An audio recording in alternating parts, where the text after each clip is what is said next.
This is Tuesday night, October 20th. Can you believe it already, everyone, that we are probably barreling down on the Christmas holiday, the Thanksgiving holiday, the end of the year holidays, and what a year this has been. So welcome to tonight's discussion, which is the Home Sellers Seminar, Selling Your Home in Today's Market. And I am Chris Grant, and I am with the Miale team at Keller Williams, and I am joined by my co-host here, and special thanks to them for helping us to put this on, to be part of this seminar, to support our clients, our customers, and support what we do on a daily basis and giving the best service and the best experience that we can to our clients. So we're going to come back to it, but just say hello to Michael Keating from the Keating Agency, owner and founder of the insurance agency, Keating Agency. We have attorney Richard Witt of the law offices of Richard Witt. We have Melissa Muszynski, who is the founder and owner of MBM Design, and Jason Kilduff, the co-founder and co-owner of Ward Kilduff Mortgage, will be here with us hopefully shortly. He's probably finishing up a mortgage for somebody in this time, or a refi or a purchase. So I'm here. Oh, he's here. He's here. I didn't put the arrow over. So Jason, so welcome everybody. These are glad and so thankful and honored to have you guys here with us to share over this next 7 hours and 45 minutes. And actually, no, it's a little bit less than that. I think we'll be just about an hour, maybe a little bit less, unless somebody has some questions. And throughout this process, please feel free in the chat box. We're going to be on Facebook Live as well. If you're there, just put your comments in the chat box. Somebody will bring it to our attention. One of our co-hosts or myself will see that. And hopefully we'll be able to have this as a participatory event where you can actually ask questions from the comfort of your own home, your vehicle, your kid's playground, or having a glass of coffee, wine, or tea. So anyway, why are we here and what is this all about? Selling your home in today's market. What a great question. It's a question that we're asked a lot in this time is, should we be selling our home right now? Now, and it seems like right now more than ever, it seems like you put your house on the market, and if it's a home that's livable, that it's gone in usually seconds, and sometimes in multiple offers, and sometimes tens of thousands of dollars over asking price. And so it creates this frenzy. So we're going to talk a little bit about that. And is that really true? Is that really happening? We're going to dive a little bit as a team here into the stats and hopefully deliver what's been happening in the market in the past months during the pandemic, what's happening today, and what is the forecast for the future. And so if you're somebody or know somebody that was thinking about selling their home, and that could be a single family, it could be an investment home, multifamily, commercial property. Hopefully when we get through this, the goal is to give you enough information to find out, is now the right time for you to actually sell? And whoever sent you here, if you were sent by another agent with our team on the Miale team or another agent somewhere else, just get back to them. You want to follow up with them and make sure that you got your questions answered. If you didn't, get it to one of us and we'll definitely answer your questions. So we want to make this really fun. I have to have fun. I'm a sanguine, I'm a high-eye. Those are things that involve having a lot of fun.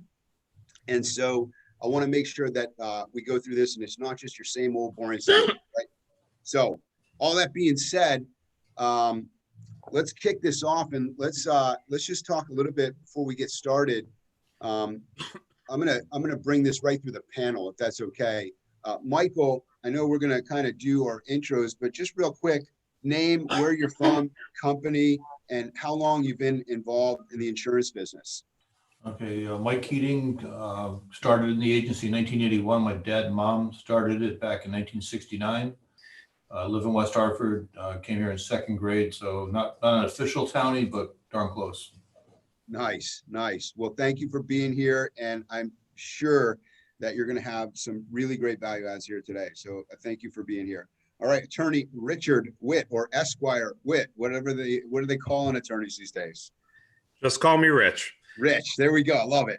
Yeah, so I'm a West Hartford resident. We've had our office here for close to just hitting our 17-year mark, and I've been practicing for 21 years overall, but 17 years here in West Hartford, and glad to be part of the community here. Yeah, thank you so much. And so we'll go right on to the Indy race car driver of MBM. We're going to go to Melissa Muszynski. Am I saying that right, Melissa? You said it correctly. You did a great job. Thank you. Well, welcome from the highways and byways. Tell us a real quick intro about yourself.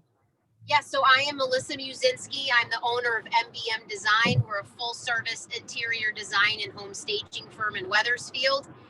And I'm just leaving a client's house now. We had a big photo shoot today. And I'm excited to be here on the call to talk more about home staging techniques. Nice. And we might even get a couple of driving tips in there as well. So absolutely. We can hands on the wheel. we can already tell you have a really clean car, so you know what you're doing, right? Yes, if you were running this really fancy, interior design and staging, but you had a messy car, it really wouldn't work. So, but thanks for being here. And then we have Jason. It wouldn't go good for the brand. Yeah. We have Jason Kilduff of Ward Kilduff Mortgage. Welcome, Jason. Thanks, Chris. Thanks for having me. So I am a co-founder of Ward Kilduff Mortgage. We started writing residential mortgages in Connecticut in 2006, but my experience goes well beyond that. I started in financial services about 1995 in Boston, and I've been in this arena ever since. My prior background was with mortgage lending for a bank that some of you may have heard of, First Union, which turned into Wachovia and then Wells Fargo. Nice. So as our guests can see, I surrounded myself with some really smart people, right? Like, just always do that. I think in the world of real estate, I've been involved and licensed in the real estate industry since 2006. And I've done renovations. I've owned my own passive income. I've managed properties. I've sold properties. I've been involved in over 700 personal sales. I've flipped over 65 homes in my career. I was a team leader for Keller Williams, Greater Hartford, after owning my own brokerage. And, we were doing, as a small brokerage, boutique brokerage, we were doing somewhere around 300 transactions a year, to then moving on to become a team leader when I moved my whole company to Keller Williams. And we were, one of the top performers in the state and in New England, doing between 3,000 and 4,000 transactions a year. So I've been in the business again since 2006, but before that, really doing a lot of stuff. So I've had a lot of wisdom. I've made a ton of mistakes. I've had some really good wins in my career. With the wins and the losses, hopefully you get a lot of wisdom that you can share. And I love being able to share that wisdom and hopefully get people to avoid some pain and to capitalize on the really good times, so that they can make the best investment decisions on their home. Again, whether it's a single family home or a multifamily home, they're still investments in your world. So we want to make sure that we're always empowering people to make the best decisions they can, so they can live the best lives that they can. So it seems like a little odd where, a real estate professional would be that, or an attorney, or interior designer, or a mortgage lender, or an insurance owner. We all kind of do the same thing, where we want to make people's lives a little bit more enriched and fulfilled by giving them the best information. So I couldn't be more happy to be part of the panel. And I feel like I'm just a baby compared to some of the experiences that you guys have had. So I'm here to learn from what you guys are saying as well. So thank you guys again for being here. The Miale team, who are we at Keller Williams? The Miale team, we are the top selling, producing real estate team in Hartford County, and one of the top teams in the state of Connecticut. Last year, we finished up just under 400 transactions. This year, we'll definitely do, we're on track to do about 500 transactions for clients that are selling and purchasing homes. So we do a lot of transactions, and we take a lot of pride in really helping people get from point A to point B. And through this process, hopefully we'll be able to give you some information and ask you questions, and you ask us questions on how do we streamline that process. So that all being said, our goal again is just to give you a lot of information, talk about some of the stats that are going on today, how we actually got here. It's like, the year is almost over, but boy, does it feel like it dragged for a period of time. This will be a year we talk about for generations to come. And I'm sure everybody on this video would agree with that. Okay, so we already did our intros real quick. We already did about us. There's a fancy picture of everybody, sporting red and black. By the way, I think I was down behind somebody. They couldn't actually see me. I should have stood on a stool there. So I don't know where maybe they'll Photoshop me in at some point. There's our beautiful panel. Ignore the guy around the front. We got Melissa, Jason, Richard, and Michael. All very, very dapper people, looking good. Okay. Now we're going to look in the market. I know that, Richard, I was actually listening in on a dialogue that you and Matt had some weeks back. It was probably back in June. And you had mentioned where you really wanted to kind of dive into the stats because it really tells the story. And I think, the go-to, and maybe all of you have heard this, even in different industries. I hear a lot of real estate professionals and even consumers and clients just making this assumption, or their go-to statement is, man, the real estate market is super hot right now. Right? Well, what does that actually mean? Right? So when we always go in, what Matt has always been really, really good at is following numbers so it can tell a story.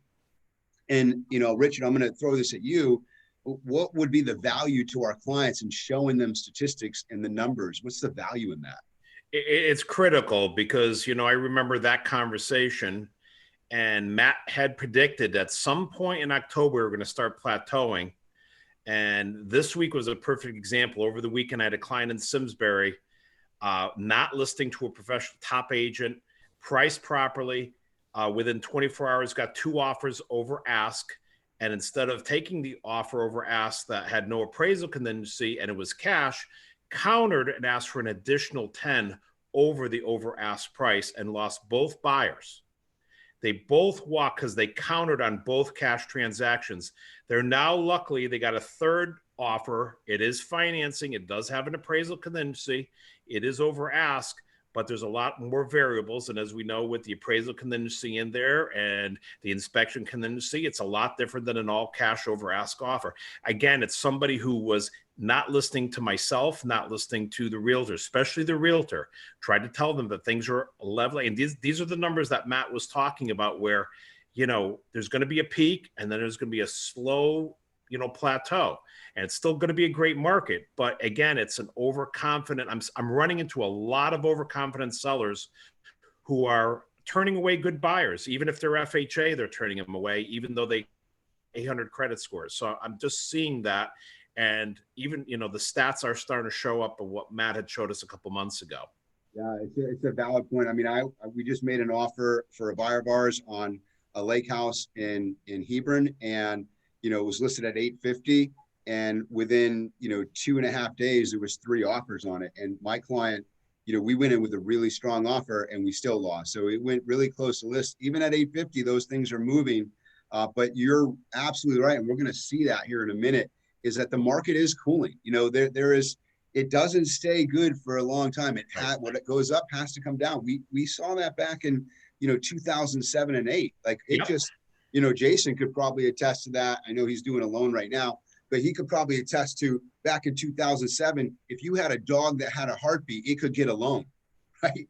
They were just, anybody could get a loan, it seemed like back then, and the market was in a different time, but it was insane. And it was this bubble, and everybody said it had to bust, and it eventually did, and resulted in a bunch of short sales and foreclosures. So, we're going to forecast that out a little bit here too, what's coming in the future. And some of that stuff will come again, just because of what's going to be the latent effects of what's happened in the economy, the influx of money going into it, people losing their jobs. So we're going to see that. But that's a valid point. And you're right, it is starting to cool. So let's just jump right into this. So we look at total active listings. I know this says October 2019 over 2020, but this is actually a week by week over the last 6 months. So this is weekly, and it goes back somewhere around, are our faces right in the way of the numbers here? Not that anybody can probably see these numbers anyway. But so we're here, here's October 12th, the week of, right? And we look at, this is the number of new listings that have come on the market this week. And if you look at that number, it's 326. And the level, if we go across and looked at an average of where average new listings per week are, is that red mark is around 324. And if we go back 6 months ago to May, we see we were well below that line because still there was this little bit of uncertainty still happening in the market. We're only 2 months into the pandemic. People are still unsure of what's going on. I know Matt and you talked about 33% of the people that was down of listings that were coming to the market. So 33% of the people that would have sold did not. They most likely will come and eventually sell, now or in the near future. But those were off the market. And then, we had some spikes as we went through this, 6 months here. And if we look back into start like June, we got up to 403, which is a real high. And then, they start to dwindle down again because what we're finding is that available pool of buyers and money, thanks to guys like Jason and the feds, is really, really cheap. It's not actually Jason's money. It's, so what happens is that money is really inexpensive. Buyers are out there willing to go pay for a product and there's no inventory for them.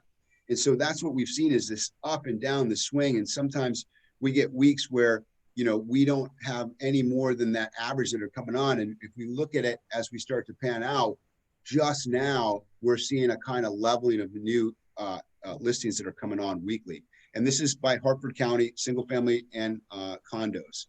So when we look at that, this tells the kind of the story is with low inventory, what happens to pricing, right? When you have low inventory and a high pool of buyers. What's going to happen to pricing? It's going to go through the roof. Going to go through the roof, right? And that's what we look at. So if let me go back here, right? So we had total active listings. So sorry, I missed this slide and I was looking for that. So this is the total active listings. And this is also last 6 months, and it looks at a week by week. And if you look at that number right over here in the corner, the average line of where active listings should be is around 3117. And right here, as of last week, and you can see the trend of the available listings in the MLS or in the Hartford County going down, and that one's about 2182. So this deficit continues to dwindle, right? And so what that means is when properties do come on the market, that's why we're seeing a lot of, multiple offers. People have been looking. There's a massive pool of buyers that are ready, willing, and able to purchase. Their confidence is high, right? And the confidence is super high. And they want to buy something, but there's just nothing for them to buy. So what we see is the inventory keeps going down. And then when you look here at new listings coming on, 324, this next slide is going to show every week the contracts that go under. So watch what happens here is over the year in the last 6 months, especially, we see the number of contracts on the rise, right? And then we look at like this last week where we had 325 new listings come on, we actually had 512 new contracts written. So, they're just coming on. And that's why if you go back to here and you look at, you can understand why that trend, because what was on the market keeps dwindling. And sometimes when things are coming on the market, we barely get to see them actually register as an active listing before they go under contract. So thoughts from you guys about that? What do you guys want to weigh in about this? Jason, you got some thoughts on this, on how this is affected in the mortgage? You're seeing the same thing? Well, the whole thing is, even though things are selling for well above, right? It all basically comes down to the bank's requirements as far as appraisals and things like that. But I do think inventory is shrinking. There's a lot of people out there that are willing to pay more. And it's not necessarily a lot of offers, as you could probably agree with, are coming in without the appraisal rider on them. Yeah, yeah, that's a true statement. I've seen a bunch of them on our listings. Buyers will come in and say, hey, you know what, we'll waive all the inspections, but we still want to do the appraisal. Right.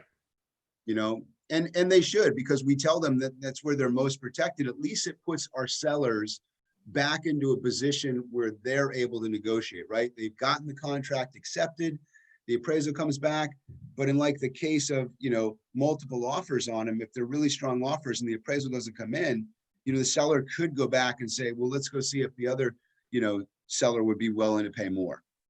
Right. I haven't seen a lot of like houses that are, the houses that are out there and available have been out there and available for some time. The stuff that's new and it's coming on the market is like immediately going under contract, and it's going under for more than a list price in most situations. I haven't gotten a purchase contract on my desk that hasn't been above list price in probably, I would say, 2.5 months.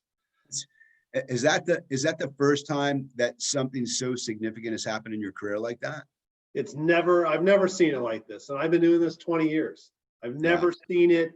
You know, what's the highest I could pay for this house and still qualify? Not what is it listed for? And I want to write an offer for $10,000 less and see where it goes from there.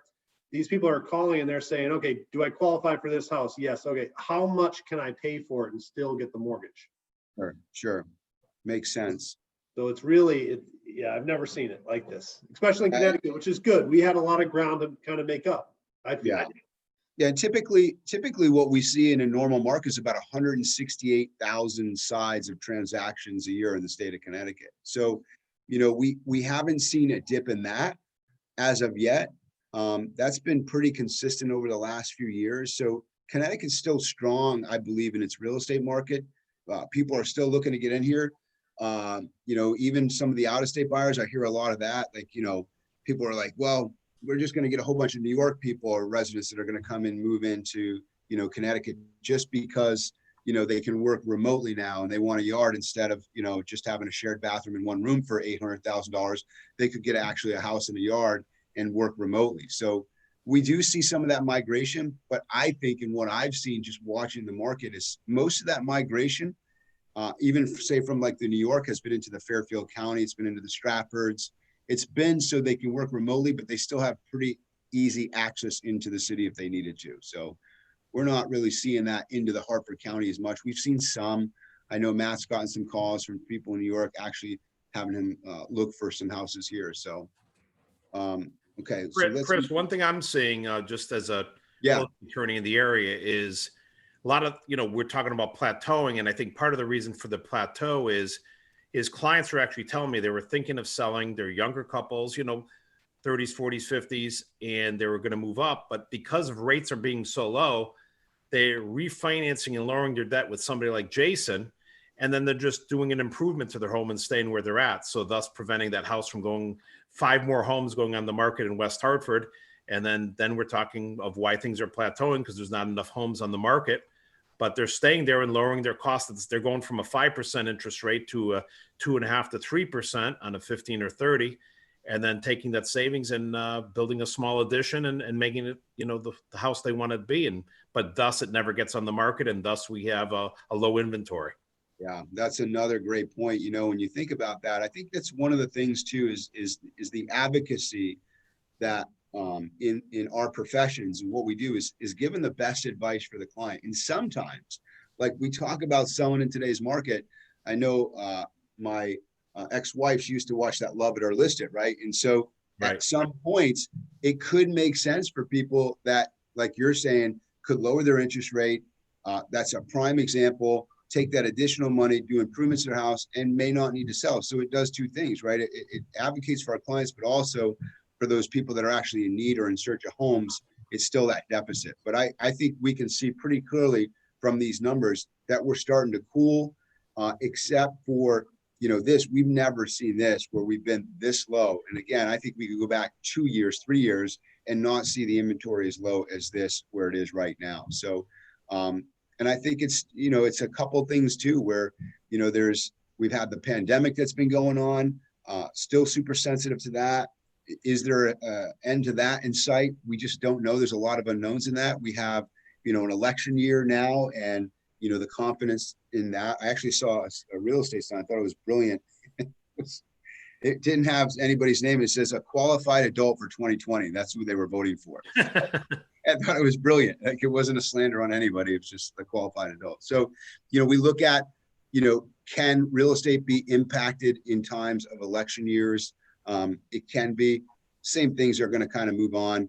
Rates are still really phenomenal. And, you know, we have this team where you could put your house on the market and you could sell it for more money. But again, what is the ultimate goal? And I think some of the things that we're going to talk to, we get in the process, and what we do is really get clear with people is what are they looking to actually do, right?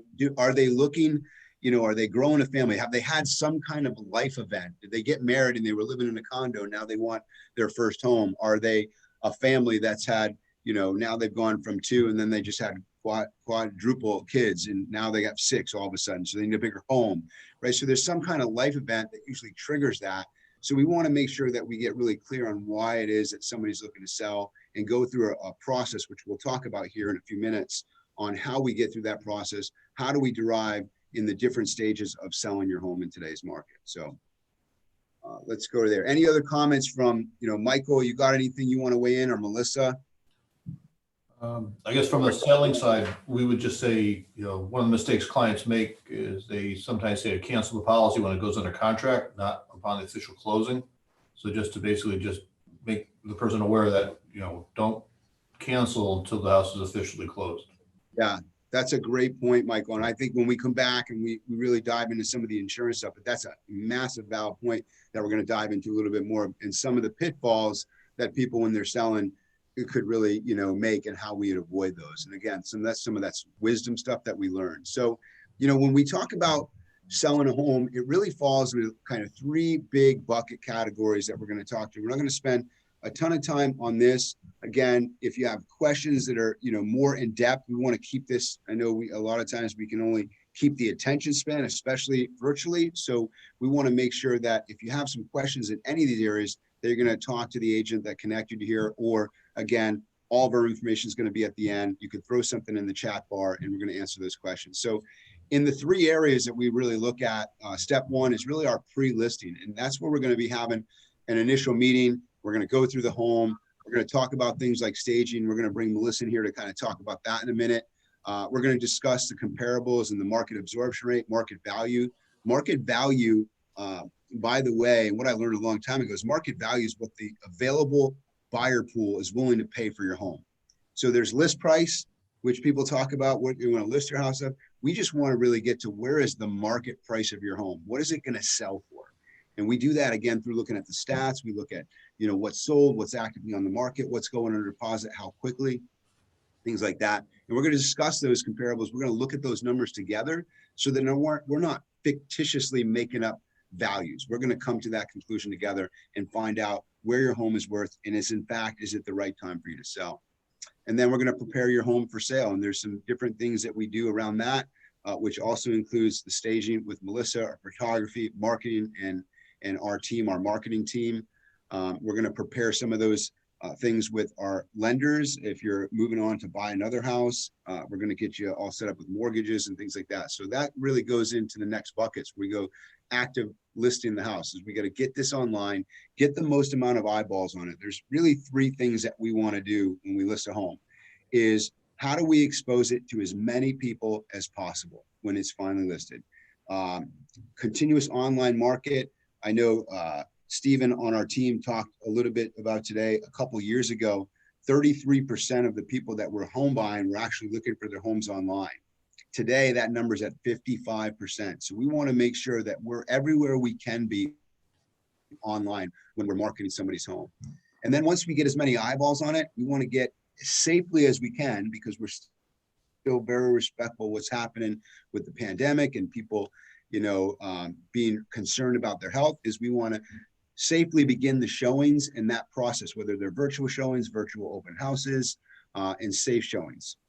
And Melissa has made it to her home and she is safe and sound. 10 and 2 really did work. And then we're going to host some open houses if we get to that. I know that we're just, and to Richard, your point, we've just started doing kind of open houses again, like legit open houses, because again, to yours and Jason's point, we put them on the market. By the time we set the open house, it was already under contract. So we weren't even doing open houses really. We were doing them more so for the virtual and get as much exposure as we could to limit the number of people back during the heavy times of the pandemic and a lot of the unknown times. So then we're going to communicate the feedback to the sellers. And then as we're looking on step 3, I get too excited about the buttons. I just really have to move this guy, move us over to the side there. Step 3 is when we get to receive reviews and accept offers. Those are always good times. And then we have home inspections that are most times going to be done by the buyer. In late cases of late, we haven't seen those a lot. People are waiving them.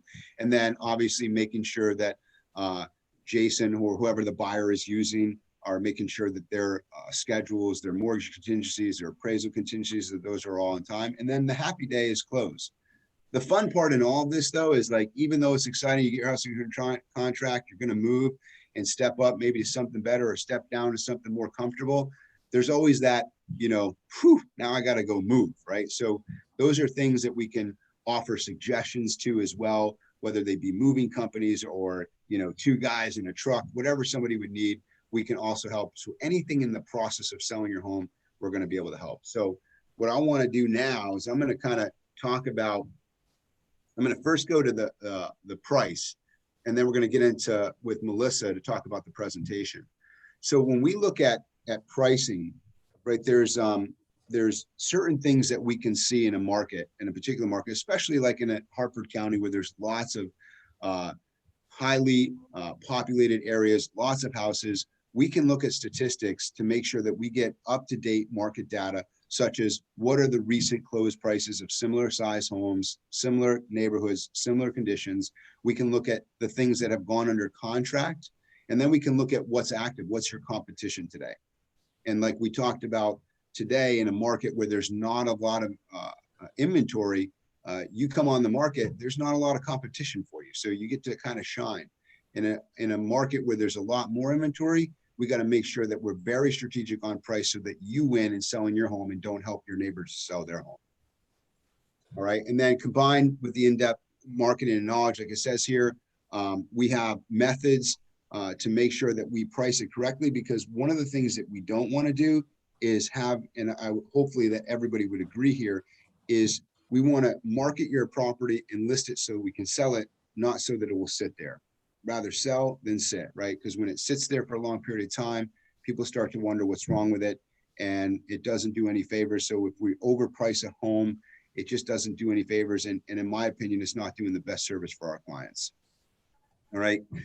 Presentation. Here's where we're going to go to Melissa. Melissa is the person that has this great vision and makes things look really good and helps increase the value. So Melissa, tell us a little bit about where you come in and how, as part of us working together, how do you help the client, and what is it that you do, and how does that mean dollars and cents to them or selling quicker? Sure, absolutely. So it's great to be here on today's call. I appreciate everyone's time.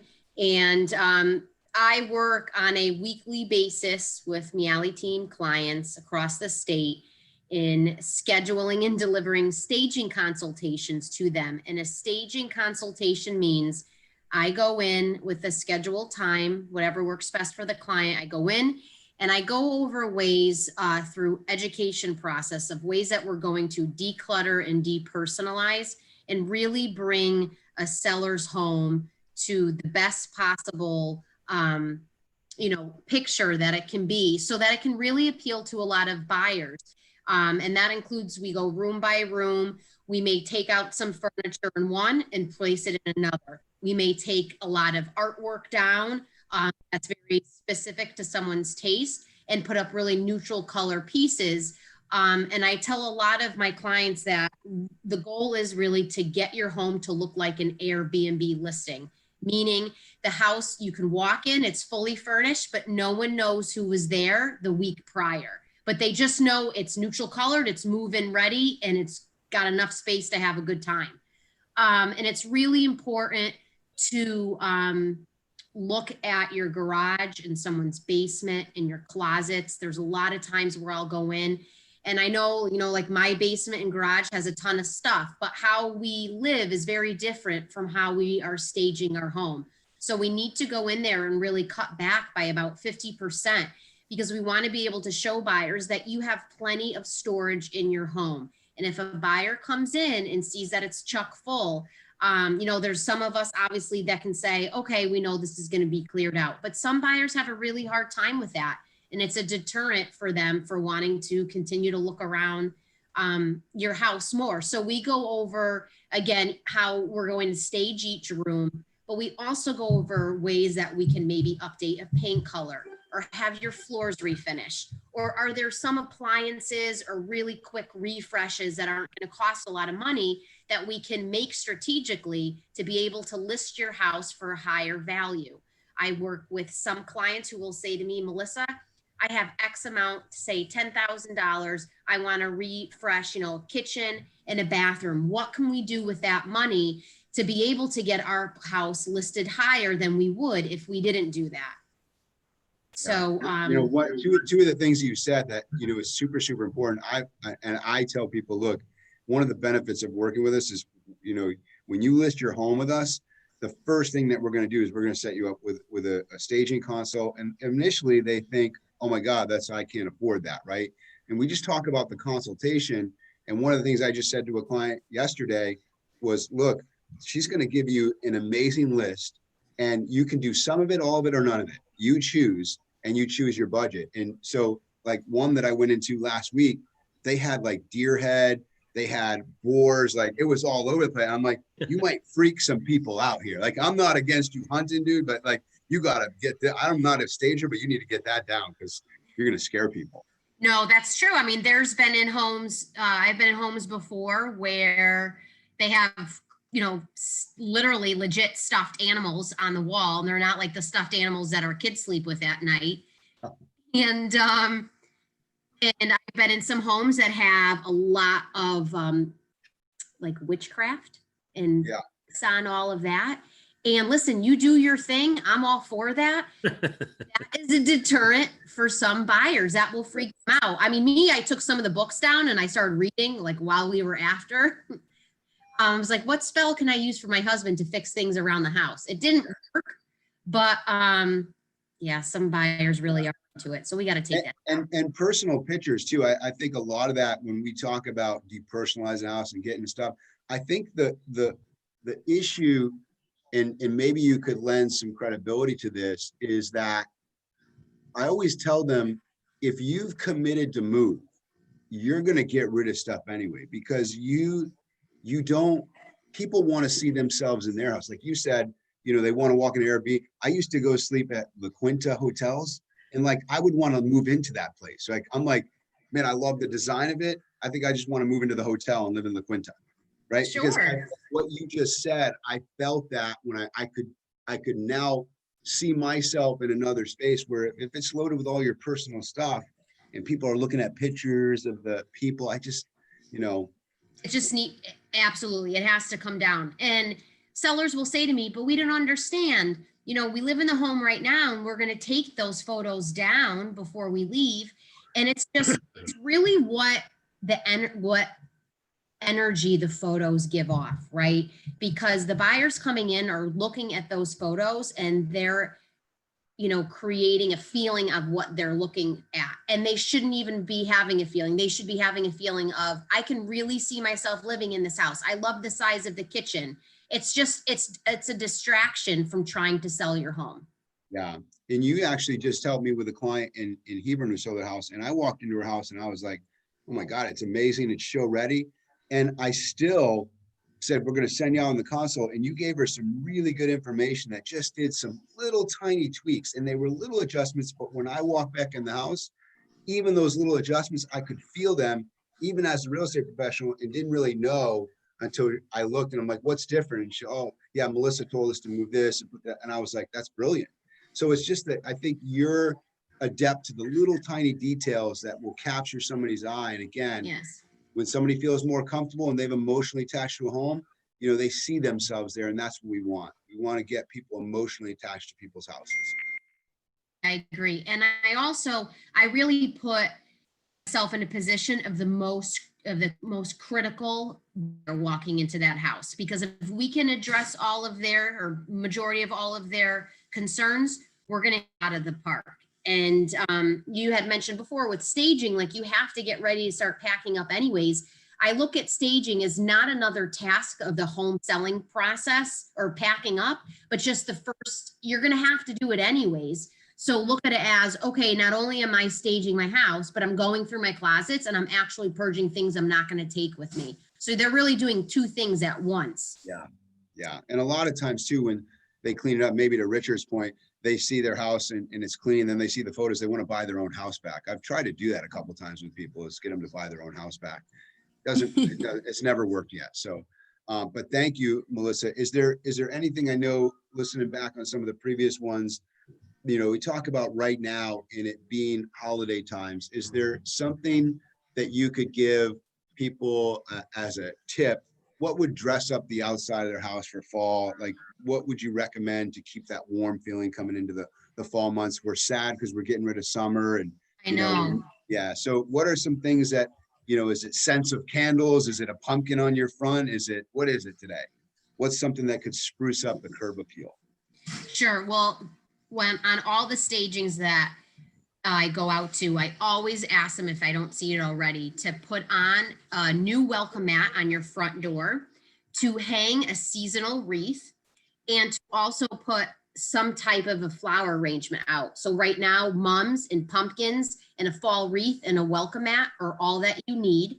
And I would say, I was in a home a couple weeks ago and she was decorated all for Halloween, and she loves witches and ghosts and all of that. It was just too much. And so you just really have to cut back, because some people don't celebrate Halloween. And then as we get into Christmas, having a Christmas tree is fine, and wreaths and lights.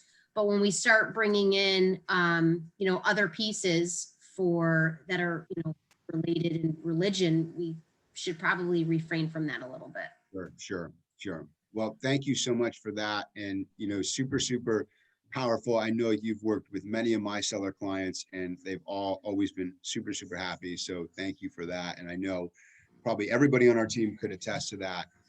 So that's a little bit about the presentation, making your property shine. We talked a little bit about pricing. How do we get it to the right price that's going to get the most amount of offers? Because our goal, and one of the things that we work on at the Miale team, is not just getting somebody one offer, but getting you multiple offers to look at. Even in a time where there's more inventory, how do we get you the maximum price? Because what happens, any of you could answer this, what happens when you have 3 or 4 people looking at any one thing? What typically happens, I think Richard said this before, he gets the nugget, pricing is going to go up because people don't want to lose out on the property because they're tied to it. In some cases, if we're not careful though, it could happen like what Richard, their friend or their client, where they lost both offers. Luckily, they got that third one. But, so we want to make sure that we're very cautious on the pricing and make sure that we price it correctly in the market. Again, to get the most exposure, most amount of people in, and get you the biggest number of contracts. All right, so we're going to go into marketing a little bit. What do we do on the Miale team? We have a phenomenal marketing director. We have Lauren Miale is our marketing director on our team, and she is probably one of the best marketers and online technology gurus that I've seen and met. And so we're fortunate to have us on the team. And so one of the things that we do is we get the online presence. We're pushing to social media. We don't just put it in the MLS. We make sure that it's going into the multiple listing service and getting out to the syndicated sites that we have. We have over 300 syndicated sites. And most importantly, we want to make sure that we have our online, our brokerages and our networks and our buyer databases that we're always looking at. So we have, again, 19 full-time agents. We have an ISA department that are looking for buyers for our sellers. They're on the phones every single day, and they're looking through, a database of over 17,000 buyer leads that have come in over the years, and just going back to them and saying, hey, we've seen you come in through our site, notice you were looking for a house, did you find one yet? So we want to make sure that we're constantly reaching out to find the buyers for our sellers. And then between our online social media and search engines and our, Keller Williams network and agency networks, we're looking to market that to as many eyeballs as possible.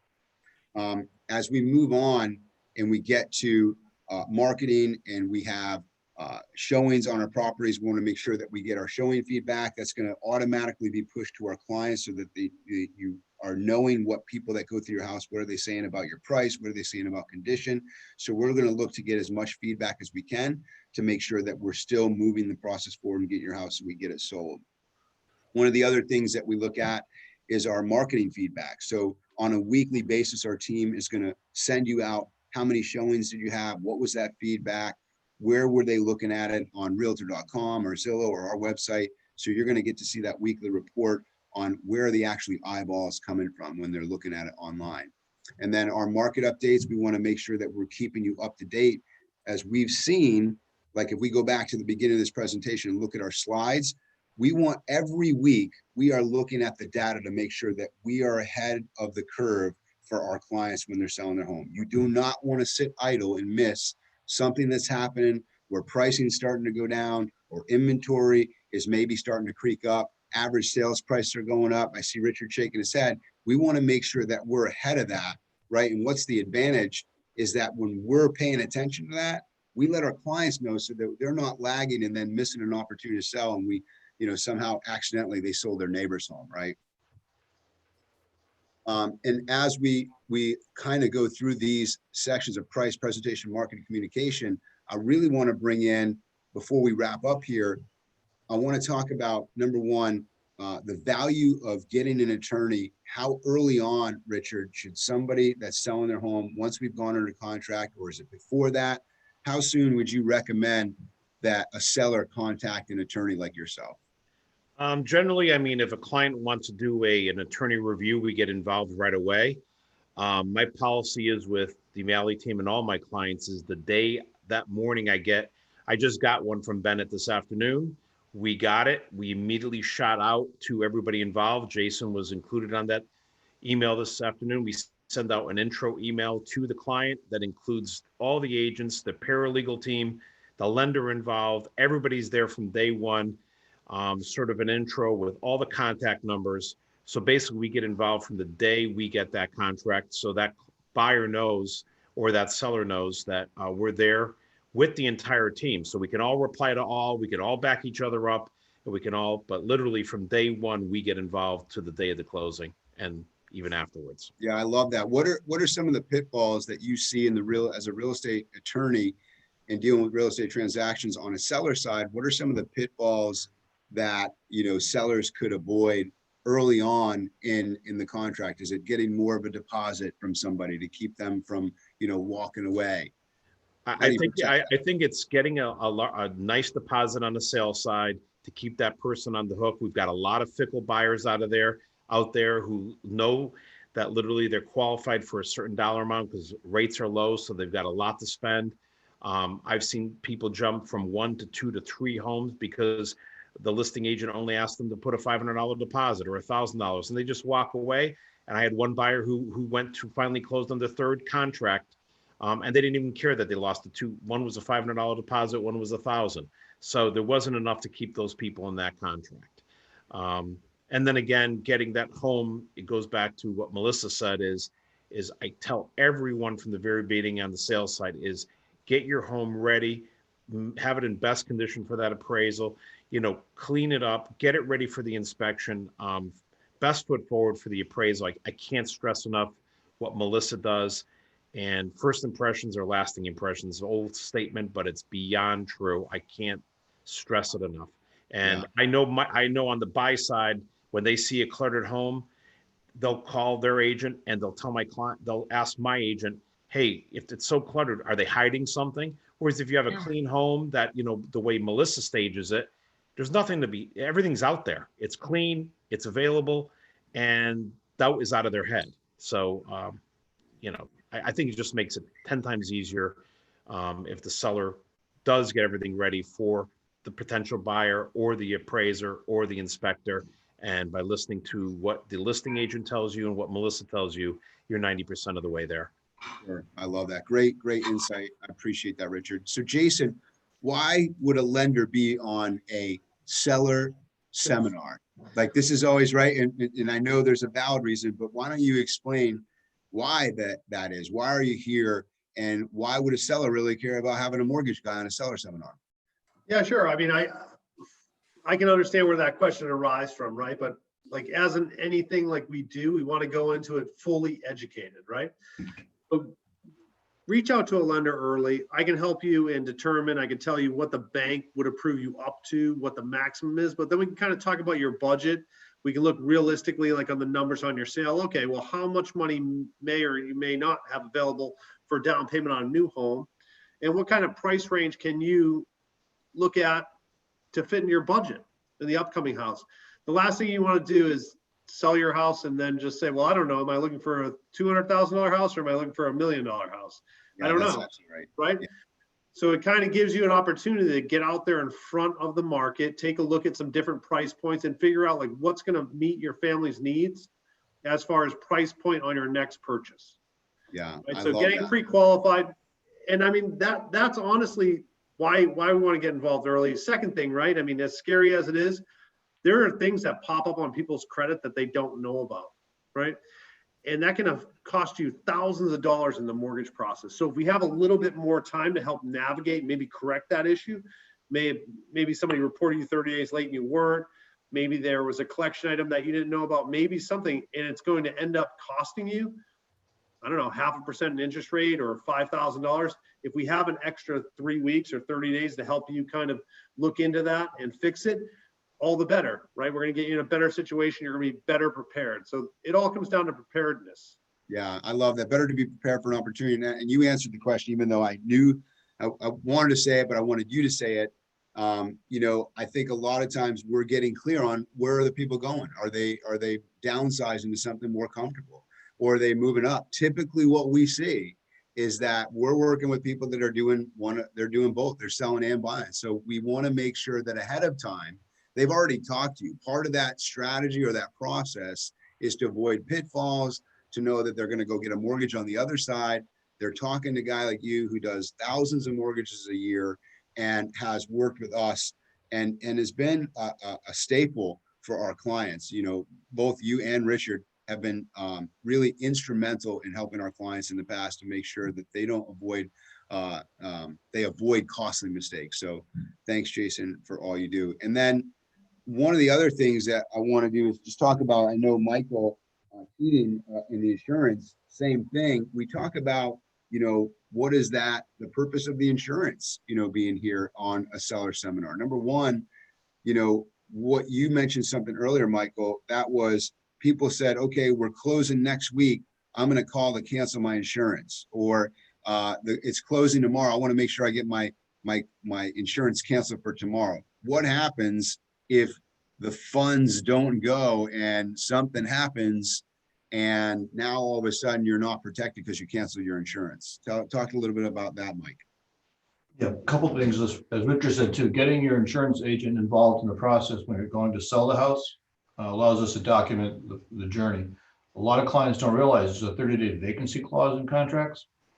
And so a house is unoccupied, it gives the insurance carrier a reason to deny a claim.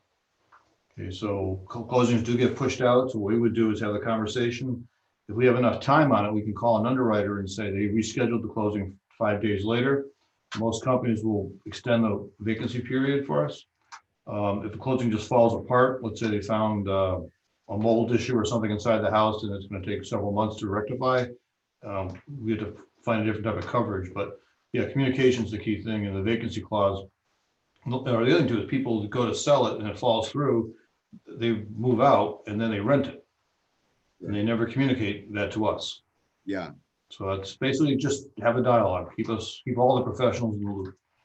One of the things I want to ask you, because obviously as you walk outside now, it's not always warm when you walk outside. Some mornings it's pretty cold, right? Yeah. And talk to me a little bit about, if you could real quickly, as we get to winter months and we start to come into that, I know it's foul language, right? But we get to the winter months and somebody has a vacant home. I have one prime example. They moved to Tennessee. Their house is in Norwich, a single family house. It's vacant.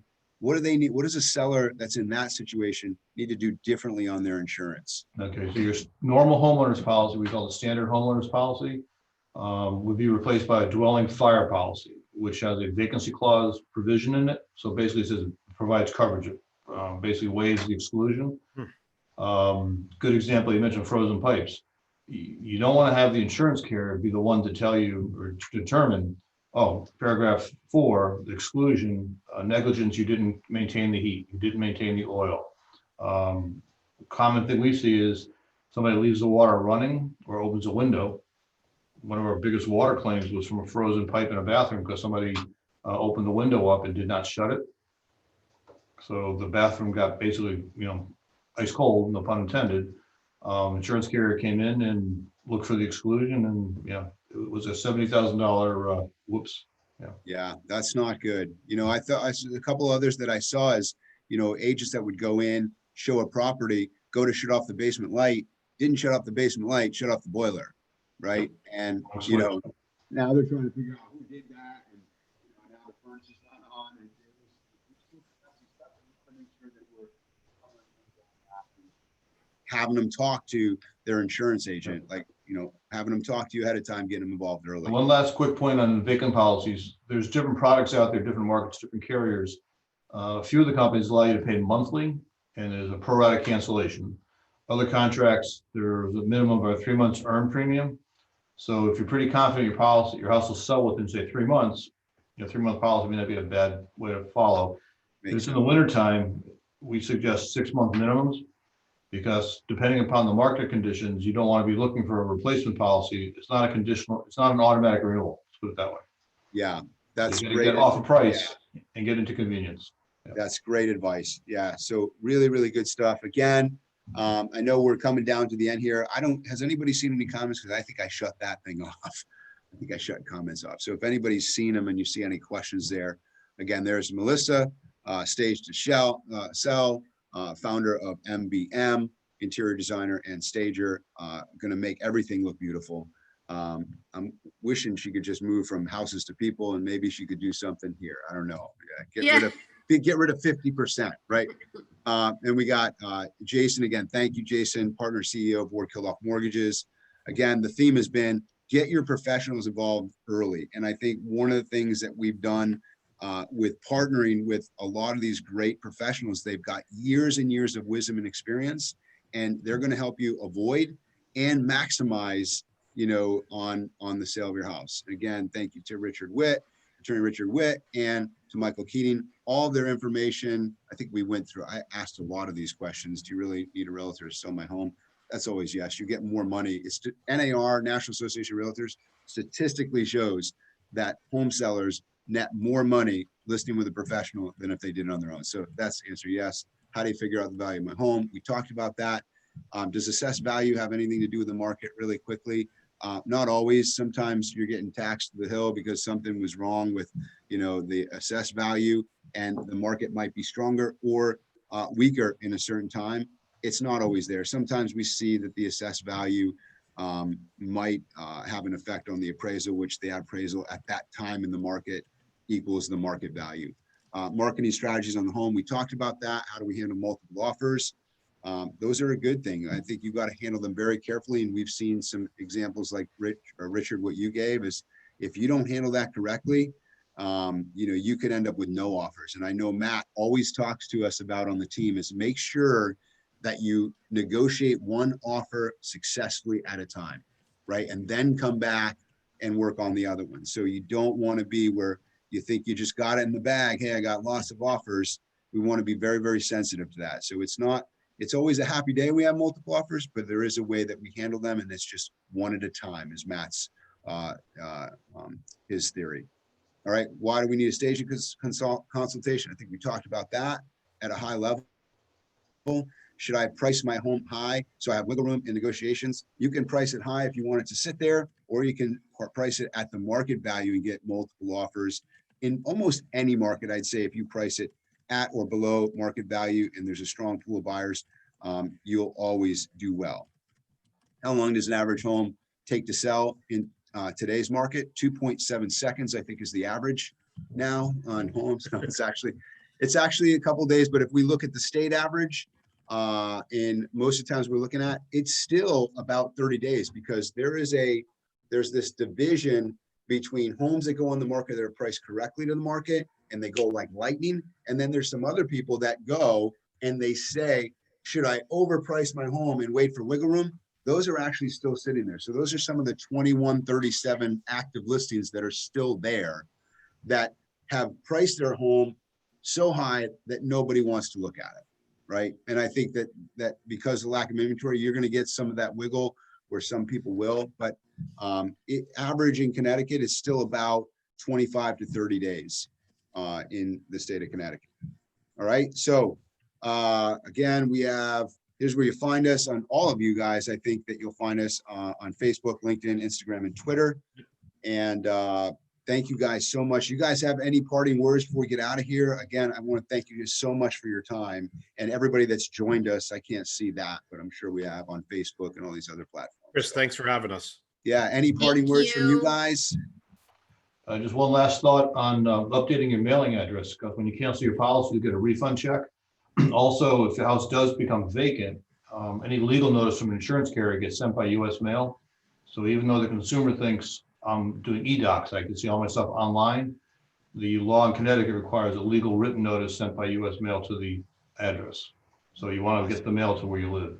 Yeah, see, again, this is why you get your people, this is why you get your professionals involved early on, man, because that kind of stuff you don't want to be thinking about at the end of the day.